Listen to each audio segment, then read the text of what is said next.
ত্রিপুরা যেভাবে এতদিন ধরে চলছিল 2018-র আগে, যখন আমাকে বলা হলো যে আপনাকে স্কুটার চালাতে হবে, তো আমি যে স্কুটার চালিয়েছি সেই স্কুটারের সাথে এবারে মিল নেই। তো যেভাবে 2018-র আগে এটা অদ্ভুত ইমব্যালেন্সের একটা রাজ্যকে চালাচ্ছিলেন যার পরে আমাদের এই সরকার আসার পরে এই ইমব্যালেন্সকে যখন ব্যালেন্স করে আমি স্কুটার চালাচ্ছিলাম, তখন মনে হলো এইভাবে আমাদের রাজ্যকে সামনের দিকে এগিয়ে নিয়ে যেতে হবে। বন্ধুত্ব অত্যন্ত আনন্দ লাগলো, কারণ এই ব্যালেন্স করে আমাদের যেতে হবে, না ডান দিক না বাঁ দিক, সবাইকে নিয়ে আমাদের চলতে হবে। এবং সেটা কিন্তু একটা সাইকেল বা বাইসাইকেলের মধ্যে তার কিন্তু যথার্থতা আমরা পাই। বন্ধুগণ, আজকে যে বিভিন্ন জেলা পরিক্রমা করে যে উত্তর ত্রিপুরা জেলার ধর্মনগর সাবরুম থেকে শুরু হয়েছে, তারপরে নর্থ ত্রিপুরা হয়ে আজ এখানে সমাপ্ত হচ্ছে। আমি সর্বপ্রথম এই ধরনের একটা অভিনব যে নম যুব যাত্রা আমাদের যে যুব মোর্চার ভাইয়েরা বোনেরা এই ধরনের উদ্যোগ নিয়েছে, আমাদের যুব মোর্চার যিনি সভাপতি আছেন উনাকে আমি ধন্যবাদ দিতে চাই যে এই ধরনের একটা অভিনব উদ্যোগ, এবং ইট ইজ সাকসেসফুল। আমি জানি না বাম দেশের কি অবস্থা হয়েছে, আজকাল দেখা যাচ্ছে একটু উকি ঝুঁকি মারছে এদিক সেদিক। যখন দেখলো আমরা সবাই ব্যস্ত আমাদের যে মেম্বারশিপ ড্রাইভে, বলে চলো এখন ফাঁক আছে আমরা বেরিয়ে আসি, তো মাঝে মাঝে দেখি যে ওরা উকি ঝুঁকি মারছে এদিক সেদিক।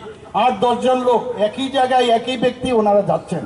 আমি জানি না ওনারা কি চাইছেন, সেইভাবে ওনারা চলবে। আমি এখনো বলবো, যারা যুব সম্প্রদায়ের নতুন নতুন ব্যক্তি আমি দেখি যাদের পিছনে ঘুরছে, বহু লোকের জীবন নষ্ট করেছে, অন্ততপক্ষে ইতিহাস দেখে আপনারা এখনো সময় আছে। এখনো আমি যা শুনলাম আমাদের যে মেম্বারশিপের ড্রাইভ এখনো চালু আছে, এটা এক্সটেনশন হয়েছে, চলে আসুন তাড়াতাড়ি, পরে কিন্তু ইউ উইল মিস দ্য বাস।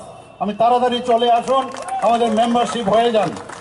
আজকের এই যে যাত্রা, সেটা কিন্তু একটা যাত্রা, আমাদের যে এই মুভমেন্ট যুব মোর্চার ভাই বোনেরা নিয়েছেন, সেটা কিন্তু শুধুমাত্র একটা দেখানো না, তার একটা থিম আছে।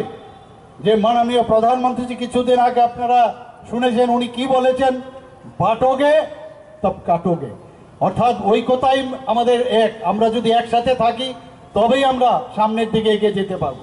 তো এই ঐক্যবদ্ধ তার যে আজকে এই যে যাত্রা, সেটা আরেকটা হচ্ছে আমাদের ত্রিপুরায় যে বারবার আমরা প্রথম থেকে আমরা যেটা বলে আসছি যে নেশামুক্ত ত্রিপুরা, সেই যে থিম সেটাকে সামনে রেখে আজকে যুব মোর্চার ভাই বোনেরা যেভাবে সারা ত্রিপুরার মধ্যে যেভাবে ওই যে যাত্রা শুরু করেছে, একটা ব্যাপক সারা আমি বলতে পারবো সারা ত্রিপুরাতে ফেলেছে।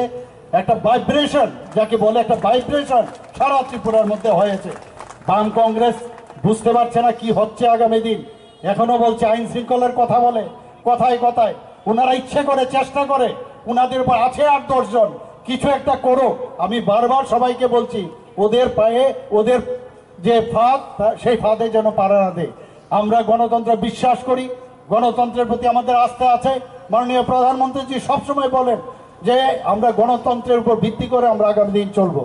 যদি আপনারা উনাদের ফাঁদে পা দেন, তাহলেই সেটাকে হাইলাইটেড করবে, সারা ভারতবর্ষে জানাবে যে এখানে গণতন্ত্র নেই, গণতন্ত্র নেই।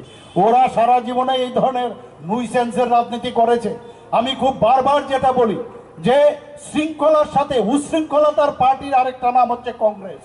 খুব শৃঙ্খলার সাথে ওরা উশৃঙ্খলতা করে। আরেকটা পার্টির নাম হচ্ছে খুব সন্ত্রাসের পার্টি, তার নাম হচ্ছে লেফট ফ্রন্ট। এখনো বলছে আপনারা বেরিয়ে আসুন, রাস্তায় নেমে পড়ুন। আরে রাস্তায় নামতে তো অবস্থা, আপনাদের তো এখন ফাইট হচ্ছে কার সাথে? নোটার সাথে আপনারা ফাইট করছেন। নোটার থেকেও আপনাদের নিজেরা এখন আপনাদের অবস্থা দাঁড়িয়ে গেছে। বন্ধুগণ, আমি এই যে আজকের যে এই যুব মোর্চার র্যালি আমার খুব ভালো লাগে। বিভিন্ন ধর্ম স্থানগুলো আপনারা পরিক্রম করেছেন, এবং আমাদের ধর্মকে আমাদের বাঁচিয়ে রাখতে হবে, আমাদের সনাতন ধর্মকে আমরা বাঁচিয়ে রাখতে হবে।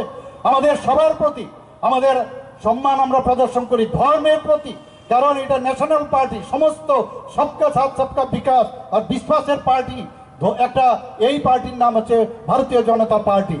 কিন্তু যেটা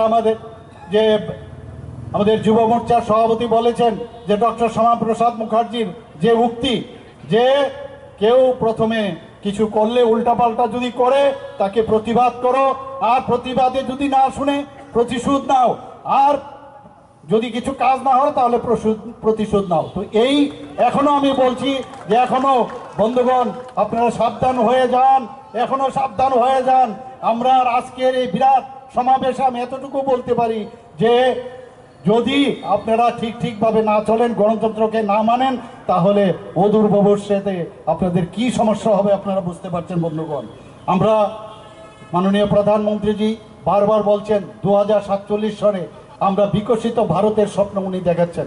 আজকের এই র্যালি থেকে আমি বলবো সে বিকশিত ভারতের দিকে আমরা যেভাবে আমরা কাজ করছি, আমাদের ত্রিপুরা সরকার যেভাবে কাজ করছে, মাননীয় প্রধানমন্ত্রীজি যে কাজ করছেন সেইভাবে আমরা সামনের দিকে, যারা বিপদগামী, যারা অনেক যুবকেরা এখন সেই নেশার দিকে যাচ্ছে, সেই দিক থেকে আমাদের তাদেরকে ফিরিয়ে আনতে হবে।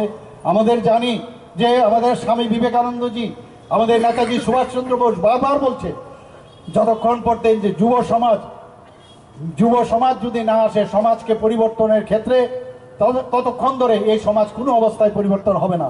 কিছুদিন আগে আমাদের যশস্বী প্রধানমন্ত্রীজি বারবার বলছেন যে আগামী দিন যাতে যুব সমাজ এই রাজনীতিতে চলে আসে তার জন্য উনি আহ্বান করেছেন কিছুদিন আগেও।